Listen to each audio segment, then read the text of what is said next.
Olá pessoal, bom dia. A gente vai falar hoje um pouquinho aqui de arranjo físico por processo ou funcional, né? Dando continuidade aqui nos nossos estudos de arranjo físico. Então, o que é esse arranjo físico? Esse arranjo físico é aquele normalmente que a gente vê setorização, né? Então, separado por setores. Então, é aquele tipo de arranjo que cada setor exerce uma função específica. Então, por isso que o nome dele aqui é por processo funcional. Então, a gente vê isso em hospitais, serviços de confecção de moldes e ferramentas, lojas comerciais, né? Estou pegando como exemplo o hospital aqui. Vai ter o setor ali de coleta de sangue, o setor de cirurgia, né? O setor de exame radiográfico. Então, cada área ali, cada setor tem uma função específica. Então, isso que é o arranjo físico por processo. Ele agrupa em uma mesma área todos os processos e equipamentos do mesmo tipo ou função, né? Quais são as vantagens desse tipo de arranjo? Ele tem grande flexibilidade para atender mudanças de mercado, tem bom nível de motivação do pessoal que exerce as funções, né? Porque normalmente os funcionários eles têm que saber áreas de conhecimento diferentes, então eles não têm aquela rotina monótona, né? Eles trabalham em funções diferentes, dependendo do que eles vão executar. Atende a produtos diversificados em quantidades variáveis ao mesmo tempo. Tem menor investimento para a instalação do parque industrial e maior margem do produto, né? Em comparação à produção em massa, porque se produz menos com mais valor agregado. Mas também tem alguns pontos negativos. Quais são eles? Normalmente apresenta um fluxo longo dentro da fábrica, né? Esse fluxo ali de produção, ele não é constante, então depende do que está sendo processado, né, do produto. Diluição menor do custo fixo em função da menor expectativa de produção, né? Se a gente comparar isso com a produção em massa. Tem dificuldade de balanceamento das linhas, né? A gente viu na aula passada lá como a gente faz esse balanceamento, né? Como aqui as atividades não são repetitivas, então a gente tem essa dificuldade de balancear entre estações de trabalho as funções, né? As tarefas. Exige mão de obra mais qualificada, porque vai ter que fazer mais tarefas, diferentes tarefas. E tem maior necessidade de preparo e setup de máquinas, né? Cada vez que você normalmente troca o que você vai fazer, você vai ter que ter um preparo diferente ali do seu maquinário. Ele talvez é um dos arranjos mais complexos para a gente poder planejar, né? Como a gente estruturar ele, o layout dele. Geralmente existe possibilidade de inúmeras combinações diferentes da gente colocar ali as áreas, onde a gente vai colocar cada área, né? Devido a essa complexidade na rotina prática das empresas, dificilmente a gente consegue uma solução ótima, né? Normalmente a gente tem boas soluções. Então, a gente, via de regra, a gente faz por tentativa e erro, né? Ou usa alguma heurística para achar um bom arranjo. Então, para desenvolvimento do arranjo físico, as alternativas devem ser claramente visualizadas, né, por meio de desenhos ou croquis, né, gabaritos, modelos, maquetes, tudo isso ajuda, ou usando um programa de computador para auxiliar a gente, né, como o AutoCAD. Hoje existe até também ferramentas de inteligência artificial que ajudam a fazer propostas ali de layout. A representação física em escala vai permitir o que para a gente? A gente visualizar o tráfego de materiais. Então, o tráfego de materiais dentro desse arranjo físico, por processo, ele é um indicativo se aquele arranjo físico está bom ou não. Então, ele pauta toda a nossa lógica, né, de montar o arranjo físico. Então, o que a gente tem que fazer para implementar o layout? Identificar o fluxo de materiais e operações, né? Levantar a área necessária para cada grupo de trabalho, identificar o relacionamento entre esses agrupamentos, ou seja, quando que é conveniente a gente colocar uma coisa perto da outra e quando é conveniente a gente colocar afastado. E elaborar o arranjo físico. Então, normalmente são esses o passo a passo que a gente faz. Algumas coisas que ajudam a gente a elaborar esse arranjo físico, né? É a carta multiprocesso, né? Que nada mais é do que uma lista, né, de todos os processos que a gente tem na nossa unidade fabril aqui, né, no nosso layout, e todos os produtos que a gente produz. E a gente consegue, nessa carta multiprocesso, visualizar por quais setores aquele produto tem que passar em que ordem. Então, por exemplo, aqui, o produto F. Ó, ele tem que passar primeiro aqui no setor que vai furar, depois ele passa aqui, ó, tá com 2 no setor de solda, depois ele passa no setor de corte, depois ele vai no setor para embrulhar, depois vai colocar na caixa e expedir. Então, ó, o F ele tem uma sequência por onde ele tem que passar, ele não passa por todos os setores, né? Já o H vai passar por setores diferentes do F, né? Em ordem diferente. Então, isso aqui ajuda a gente a identificar nessa carta multiprocesso por onde cada produto passa, né? Para ser pronto, para ser produzido. E também o fluxograma, né? O fluxograma é também uma forma gráfica ali da gente descrever a sequência de operações de um processo para também facilitar essa operação. Então, a gente pode fazer um fluxograma aqui de cada produto para entender como ele é feito, né? Ele auxilia também ali, junto com a carta multiprocesso, para a gente visualizar esse fluxo de materiais, né? Levantamento da área física para cada centro de trabalho depende de algumas especificações também. Então, por exemplo, a gente tem que entender o conceito de aresta viva. O que é a aresta viva de um determinado equipamento, né? É a gente visualizar naquele equipamento qual a área de trabalho daquele equipamento, onde o trabalhador vai se colocar para trabalhar. Então, por exemplo, se é uma mesa de computador, né, que a gente vai colocar ali numa estação de trabalho para o trabalhador, ela só tem uma aresta viva, que é onde a pessoa se senta para operar. Então, a aresta viva é isso. É a localização da onde você opera o equipamento.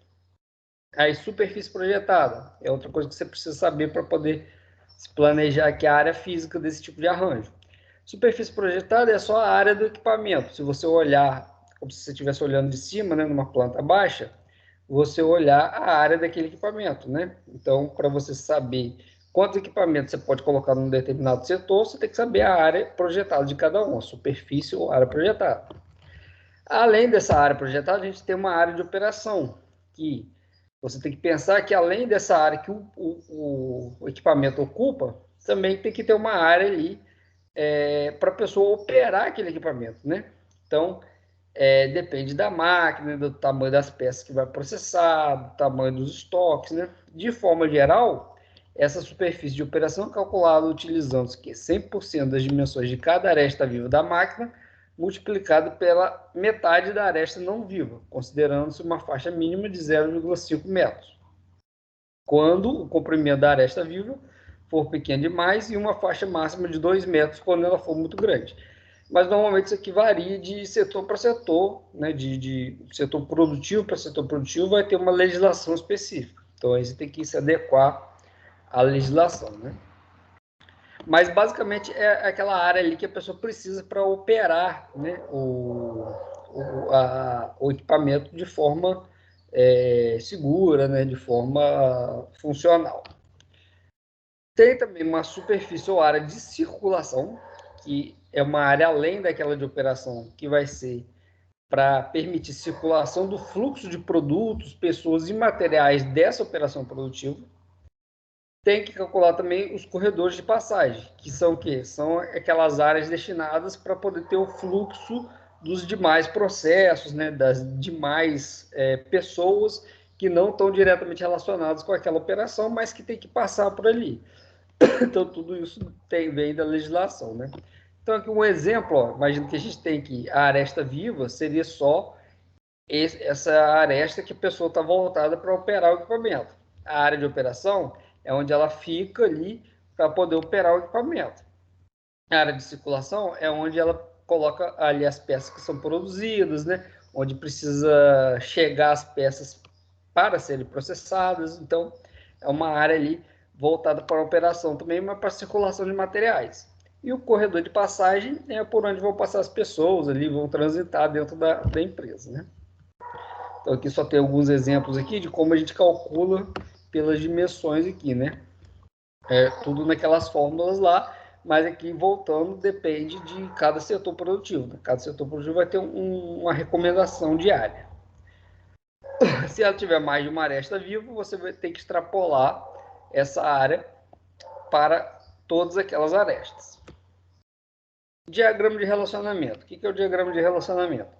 Ele também vai ajudar a gente na elaboração do layout e ele relaciona os setores da empresa que a gente quer que fique perto um do outro ou não. Então, por exemplo, a gente tem aqui os setores. Imagina que a gente tem uma empresa que tem o setor do A até o F, né? E por essa matriz de relacionamento, a gente coloca letras do A até o X, né? A, E, I, O, U, X, indicando o grau de relacionamento que a gente quer entre os setores. Então, com A aqui sendo fundamental está próximo, o E especialmente importante está próximo, o I importante está próximo, o O desejável está próximo, o U não precisa estar próximo e o X indesejável está próximo. Então, o que quer dizer? Vamos pegar aqui, por exemplo, esse X aqui que está do setor B ligando com o setor E. O que quer dizer? Quer dizer que eu não quero que o setor B fique próximo do setor E. Né?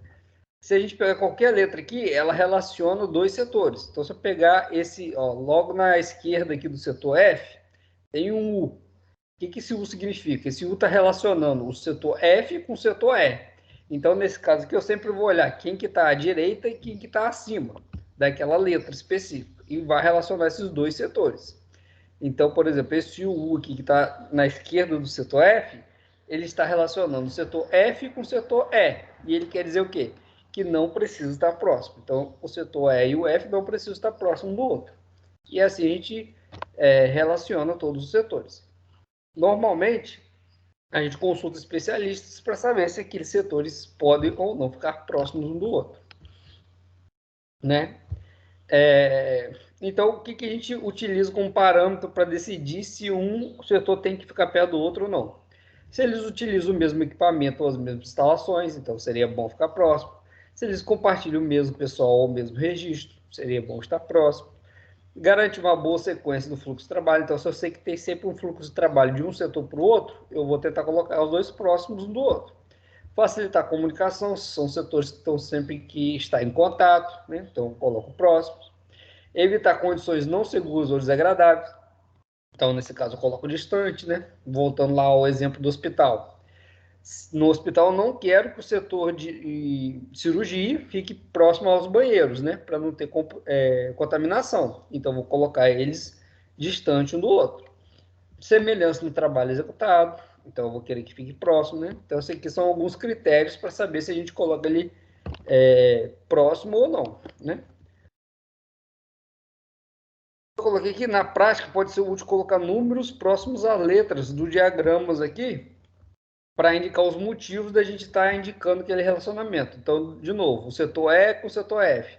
Eu poderia colocar U e uma numeração aqui que justificaria por que eu decidi essa letra para esse relacionamento. Né? Poderia ser feito também.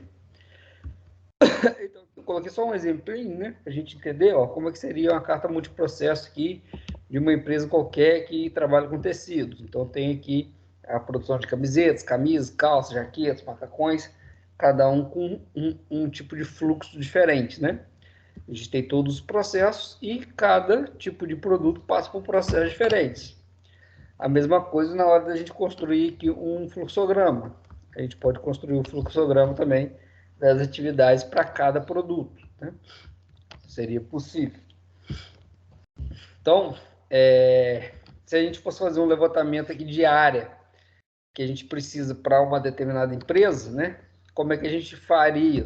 A gente tem que indicar os setores, indicar os equipamentos que tem que ter naqueles setores, né? A quantidade de equipamentos que tem naqueles setores e fazer o cálculo ali com as dimensões desse setor, né, desses equipamentos. A gente calcula todas aquelas áreas lá de corredor de passagem, de área de circulação, área de operação, área de superfície projetada, né? Para a gente poder ter sempre que um somatório, né, do setor. Então, para a gente saber uma área mínima do setor, a gente tem que calcular todas essas áreas desses equipamentos. Né? Bem como aqui dizer qual é a aresta viva de cada equipamento, para a gente saber se a gente pode colocar por exemplo, a máquina de desenrolo aqui, nesse exemplo, a gente pode colocar ela no canto da parede, porque ela só tem uma aresta viva. A aresta viva é onde a pessoa vai operar, né? Se eu colocar, por exemplo, essa mesa de acabamento aqui num canto, vai ser contraproducente, porque ela tem 4 arestas vivas, ou seja, a pessoa poderia trabalhar dos 4 lados da mesa, mas se ela estiver no canto de parede, ela não vai poder trabalhar, né? Então, essa informação também é importante na hora da gente elaborar o layout, né? Então, a gente pode, por exemplo, aqui, ó, com áreas mínimas, a gente somando essas áreas aqui, né, que a gente calculou, a gente chega a uma área mínima para cada setor e depois a gente adequa isso ao terreno que a gente tem, né? Então, aí a gente pode elaborar aqui um croquis, né? Então, imagina que a gente tivesse um terreno aqui de 30 por 50, né? Por 60, e a gente elabora um croquis aqui com base nesse diagrama de relacionamentos e com base na área mínima dos setores. Estou tentando respeitar essas duas coisas, né? Outro critério que a gente pode utilizar na hora de avaliar entre alternativas de croquis é fazer uma avaliação quantitativa, né, do arranjo físico com base no custo de transporte. O que seria o custo de transporte? Seria somente um somatório aqui, né, de custo para transportar uma unidade de material ou produto pela distância, vezes a distância de origem e destino, vezes a quantidade. Então, nada mais é do que um somatório, né,